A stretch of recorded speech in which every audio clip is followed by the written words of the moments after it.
YouTube, what is going on? It is Gino Bonino, and I want to welcome you guys once again to my channel. I appreciate each and every comment, each and every subscriber, each and every view. I know you have an opportunity to click on many different videos. I know there's tons of stuff come out each and every day.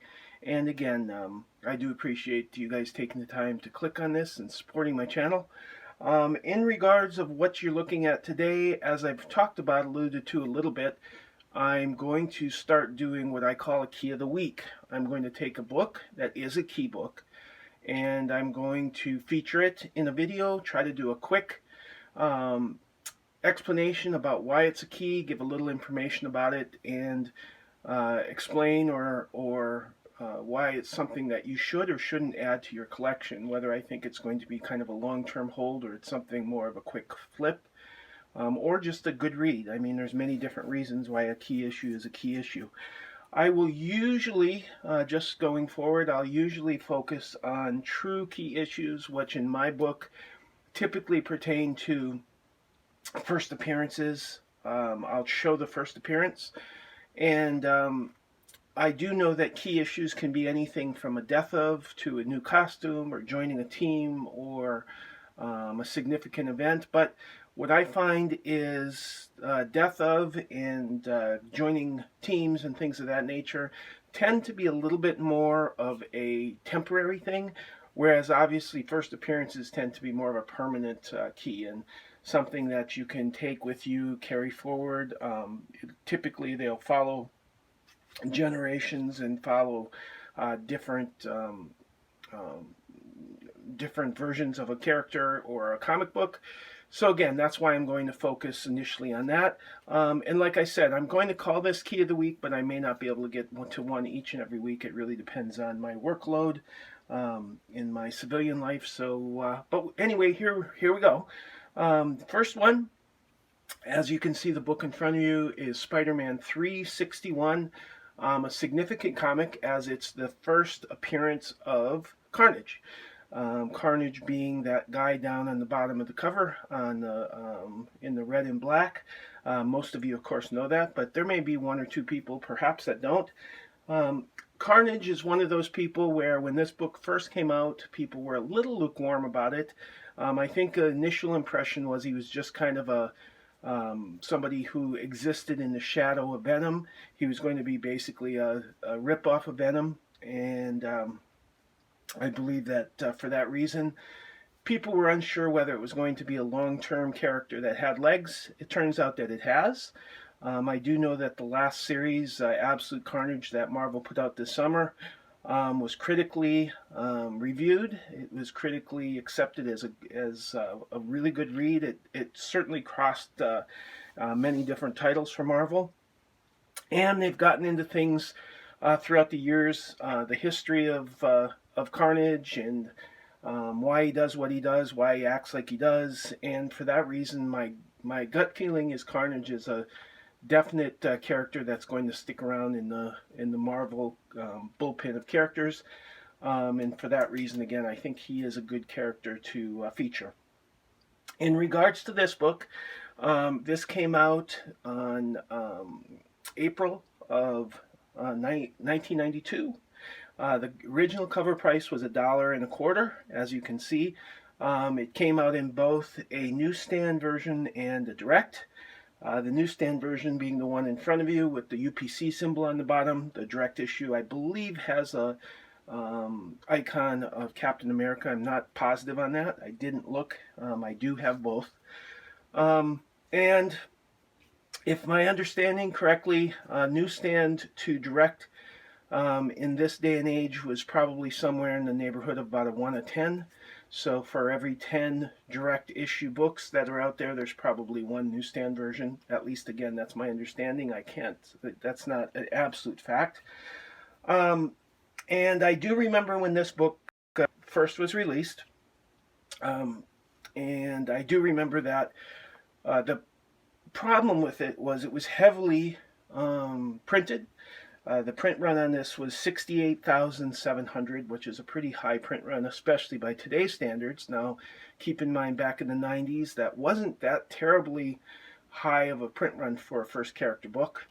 especially the fact that he was known to be coming out in this issue. It wasn't a secret. I'll explain that a little bit later. And subsequent books, 362 and then 363, the print runs were significantly higher, which is why the books are obviously a little bit less expensive. And also, of course, the second and third appearance of characters typically don't bring in the same amount of money as the first. In regards to the creators of this, the artwork you're looking at was Ed Bagley and Randy Emberlin. I'm probably butchering that name. My personal feeling was that Bagley drew him, Spider-Man, a little bit scrawny. That was my kind of gut reaction when I saw this cover.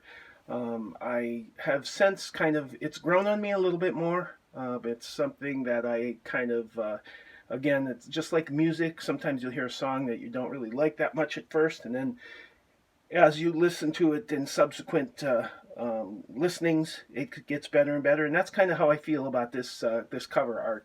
I wasn't real hip to Spider-Man. Again, he looks a little bit scrawny in the waist, especially a little out of proportion. The legs a little out of proportion.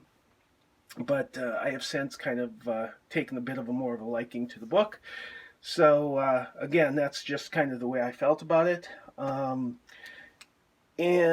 in regards to errors, things to look for when you're buying the book, you'll notice that it has a very common error down here at the bottom, which these are kind of what I call grabber marks, or they're printing errors. In essence, what happens is the machine that grabs the book and brings it through the machine to get cut and things like that must have been set a little wrong, a little off center.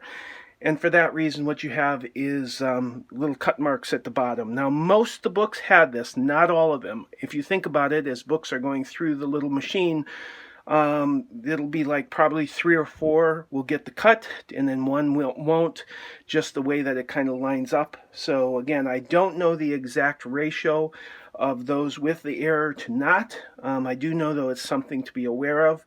Now, I've heard 2 sides of the story. I've heard that the major grading companies will give still a 9.8 for the book with the errors on the bottom, and I've also heard people say that they won't. My own personal experience is that if it has 2 mistakes which are common to this book, which is both the hopper cuts at the bottom and miscentering or miswrap, it will not get a 9.8. That's another thing I was going to touch on, is that it's very common for this book to have a miswrapping, which the back cover will bleed into the front. So what you'll have is this orange will be wrapped too close or too far around, and what you'll have is it'll bleed into the front spine. So a lot of times what you'll notice is it'll start small here, orange, and then get bigger as it goes down. That's a very common error. So basically, I guess what I'm trying to say is for people that want an absolute, mint copy, perfect copy, be aware of the 2 things being a miswrap. So check first your spine, and next check the bottom to see if you have those little rips or little tears down there. I would say, being somebody that has owned quite a few of these, I would say the ratio is probably somewhere in the neighborhood of 1, and I would say 1 perfect one for probably every 10 that are printed. So again, but I'm not sure of that. But I do know that there's people that love their books wrapped perfectly. They love having no manufacturing errors, so that's something to check for. And it's also the reason why you'll see a lot of 9.2s and 9.4s of this book, and not a ton of 9.8s, because again, I do think that inevitably what happens is the errors tend to make the book not a 9.8. In regards, which explains the pricing. If you find a 9.8 in this comic book, it is approximately $400. That's the fair market value as well. If you go down to a 9.4, which really is still a near mint book, it drops down to $130. So the difference being $270. which is quite significant. Again, if it's something that you want to, if you want to get optimum turnaround on, or if it's something that you want to collect yourself, do keep an eye on that. In regards to the paper quality, it's a 90s book, so it's the basic newsprint book. It's not the fancy shiny paper or what you would call today's paper, where it looks a little bit more like it's a shiny, has a shiny characteristic to it. It's newsprint, the outer cover being, of course, your typical 90s, a little bit shinier paper. For that reason, it does tend to respond quite well to pressing. It's an easy press. It's not one that you really need to adjust the heat terribly much. You don't have to worry about the pages sticking together. And again, it's one that you can give pretty decent pressure and pretty decent heat. I wouldn't go nuts, but again, it's something. This book obviously needs a press. It's got some little errors in here, but again, my experience is most of those will press out of the book. It's the 90s books, the ones that are printed on the newsprint paper, tend to do very well as far as how they respond to pressing. And in regards to variants, there's no variant other than a second print, which you'll be able to identify by the silver color background. So the first print has white. If you notice behind Spider-Man, behind Carnage, it's a white background with black, and then kind of this rocky area. The second print will not say second print on it, as I remember it. However, it will be silver. That was a tactic Marvel did back in the 90s. They usually used either a silver or a gold background, which signified a second print. You'll notice that with the X books and others, New Mutants 87, etc. They either had a gold or a silver second print.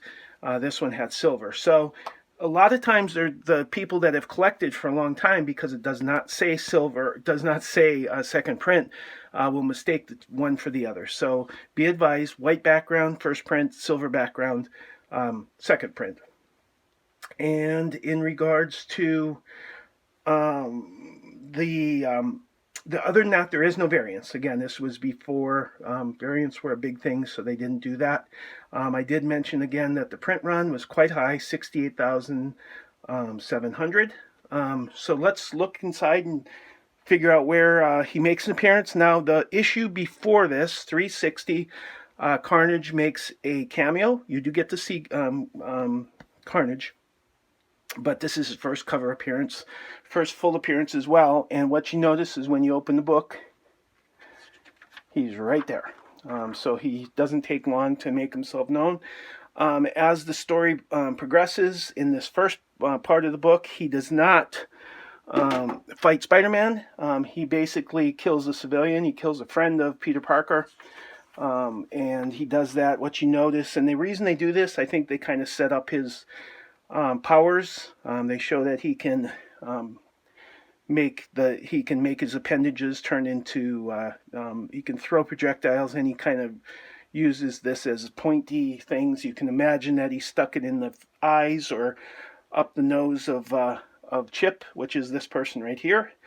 And it makes it real clear that his teeth are different than Venom too. His teeth are black, which is shown down here in the second panel. Then you don't see Carnage again.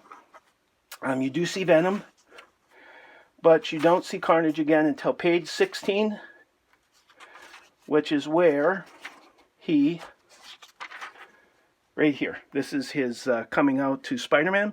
I hope you can see that. And this is page 16 again. This is where he and Spider-Man have their first battle. Spider-Man notices right away that he has kind of a different power set than Venom. Some of the things that he could get away with Venom, he can't with Carnage, and he kind of goes on there. One thing he also notices is that he's more insane. He's kind of just pure fury and destruction, more so than anything else, and that he can make sharp things out of his appendages. Now, he is a symbiote, once again, and he can again, but he acts differently than other than Venom did. So he kind of caught Spider-Man off guard as far as how to deal with him. Um, the and if you're not familiar, most of you are. In essence, what happens is the human host is Cletus Cassidy, who is a hardened, absolutely certifiably insane serial killer. And then you have who is crazy in his own right. He had many murders, and the way that he murdered was kind of insane. And he paired up with the Carnage symbiote, who is also equally insane. So what you got basically is nothing holding back anything. It's absolute wanting to kill, like I said, wanting to destroy, balls to the walls from beginning to end, and that's kind of been Carnage's MO from the very beginning. Now, I mentioned earlier the print run, 68,700.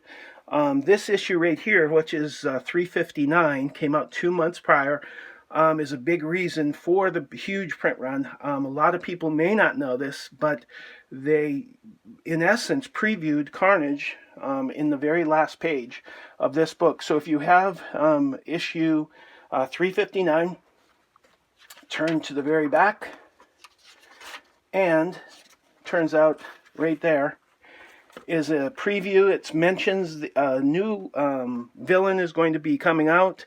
Doesn't name him yet, so we didn't know his name was Carnage, but we knew that he was coming out. We didn't know his skill set or his power set yet. However, it was kind of obvious by the preview that he was some sort of a symbiote because of the things that were sort of twirling off him. But again, that was a new thing. Venom up to this point didn't have that. This kind of previewed 361, and for that reason, people weren't caught completely off guard as far as the new character, and for that reason, the orders were higher, and the print run was a little bit higher. Now, if you notice, it's not an exact one-for-one match. The background here is green, and I think they do that intentionally so the backgrounds can be changed, again, for second printings, third printings, etc., but this is the exact same image as the cover of 361. And again, that was the preview in 359. I know there was some complaining as far as people that wanted to keep print runs down as to why they did it that way. But again, that was something Marvel was doing. The comic industry at this point in the 90s, this was kind of right in the middle of the speculator nonsense, which eventually ended up into the bubble. But what was happening, kind of the characteristic of the hobby back then, was there was a lot of dark characters. Dark characters were getting a lot of play. Punisher and Wolverine, the more violent, sort of the better. And also Image and Valiant was taking a lot of the market share away from Marvel.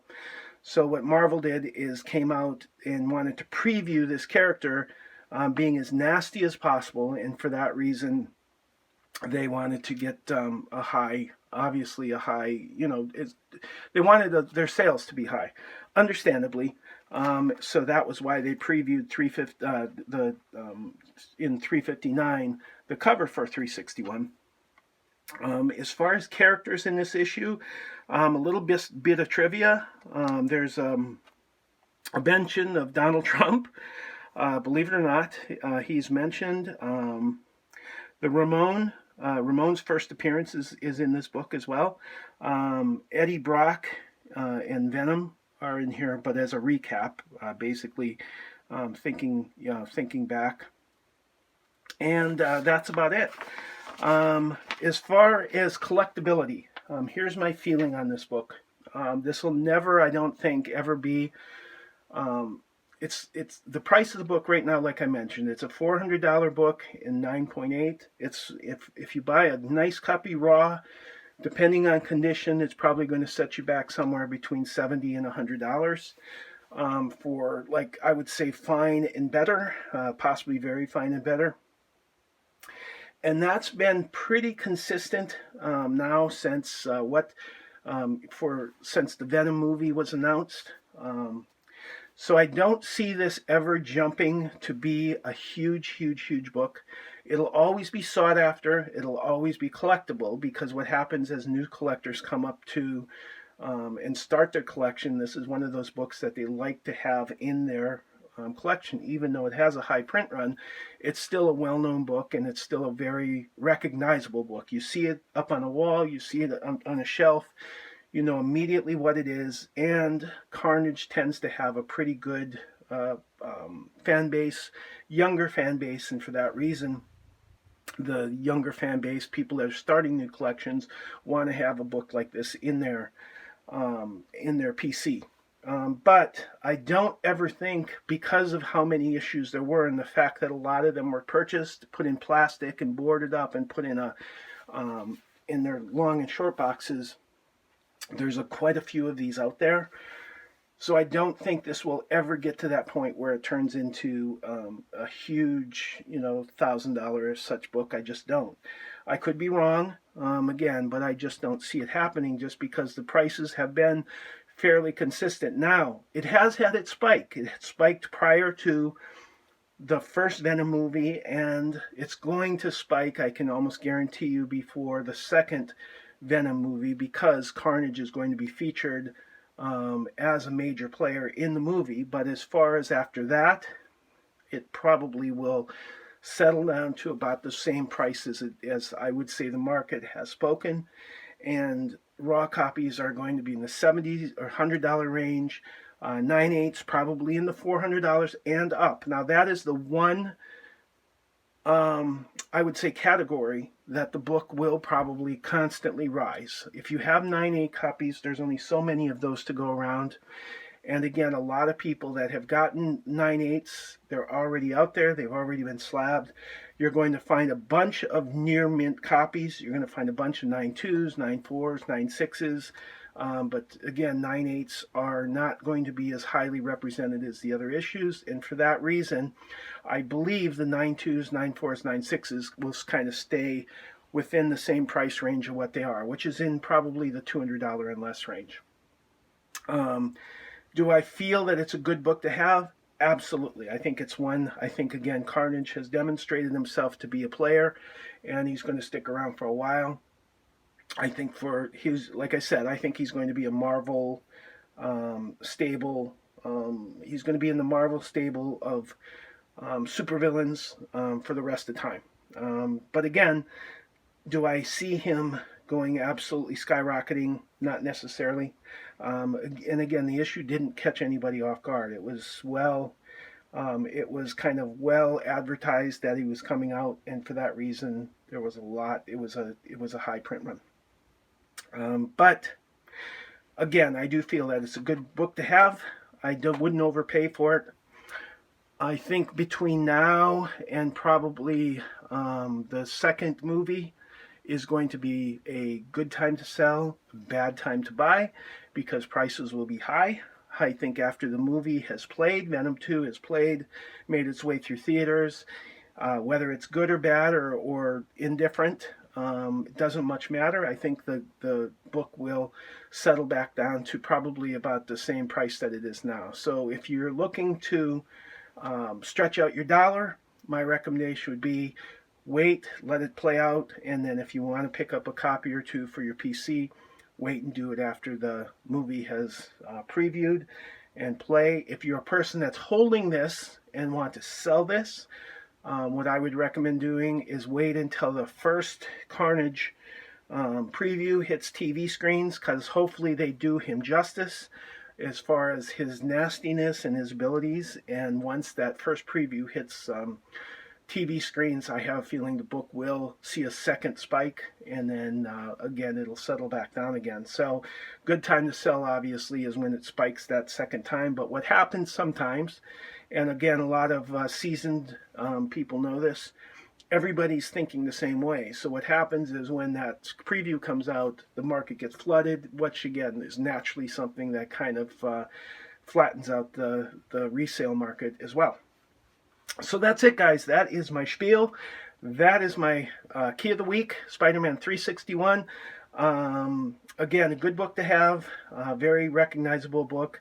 and represented the 90s perfectly. This is this to me, it shows the 90s. It wasn't a terribly high print run. X-Men 1, Spider-Man 1, the McFarlane Spider-Man, those had print runs in hundreds of thousands, if not millions. But again, it had a pretty high print run for a Spider-Man book. But it is a first character, the first appearance, so it is a highly sought after book. And that is it. So thanks for sticking with me. Thanks for watching this. I went on way too long, more than I intended, about 25 minutes talking about one comic book. That's insane. But I wanted to get the information out there. If you want to check out more and get more in-depth stuff, there's a wonderful website. It's Marvel. Basically, I call it the Marvel Wiki. It's the fandom page.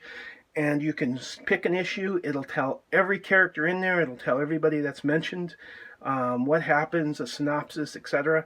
And again, that's where you can get more in-depth information. So if you want to go even deeper into this, that's a good second place. But I just wanted to kind of tell a little bit about what I knew about it off the top of my head without getting too terribly into detail. So thanks for watching, guys. I will talk to you later. This is Gino Bonino. I am out, and bye for now. Peace. Happy hunting.